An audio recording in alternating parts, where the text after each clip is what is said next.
Our family's lake cabin has been in our blood for generations. Nestled deep in pine country near Lake Vixer, it was built by my great-grandfather with his own two hands. No electricity for decades, just a wood stove, a fishing dock, and stories carved into the logs. Peaceful, private. Then the HOA came. It started when some developer built a luxury lakefront community about a mile upshore. All glass-front homes, perfectly mowed natural grass, and a brand new HOA called Pine Hollow Preserve. Somehow, over time, they managed to push their reach outward, slowly annexing nearby areas under their so-called Lakeview Compliance District.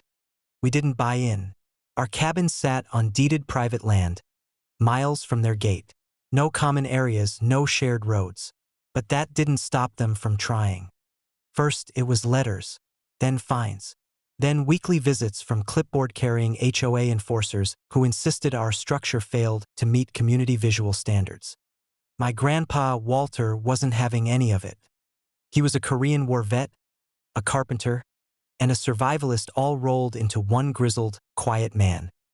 He'd nod as they ranted, then go back to carving wood or gutting fish. But one morning, things escalated. I arrived at the cabin for a long weekend and noticed something odd. Our front door, once a warm, weathered cedar slab, had been defaced. Spray-painted in bold red. Violation. Non-compliant dwelling. Remove immediately. I was stunned. "Grandpa," I called, walking around the side. He was sharpening a hand axe like he had no idea what happened. He didn't say a word, just nodded toward the woodshed and muttered, "It's time."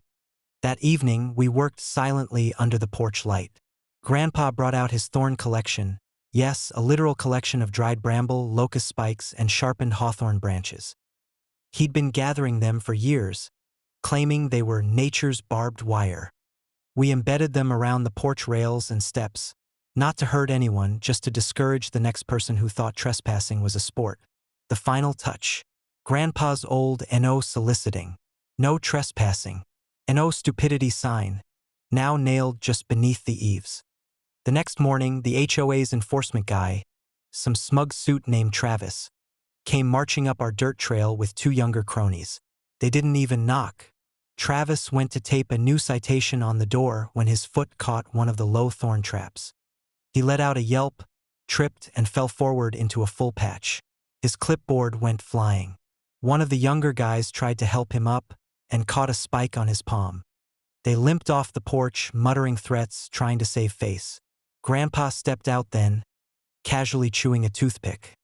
"You walk through someone's woods uninvited. You'd best look where you step," he said, then turned and went back inside.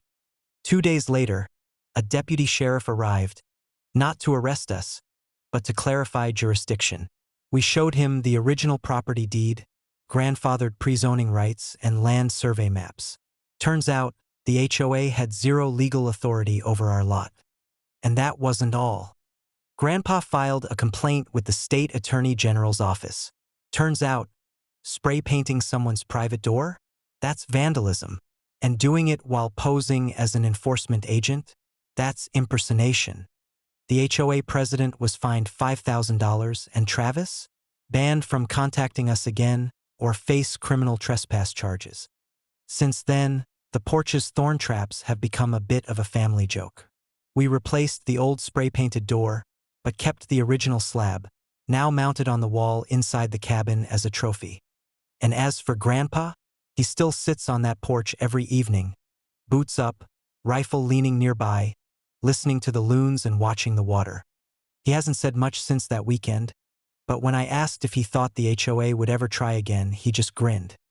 They'd have better luck swimming through the thorns.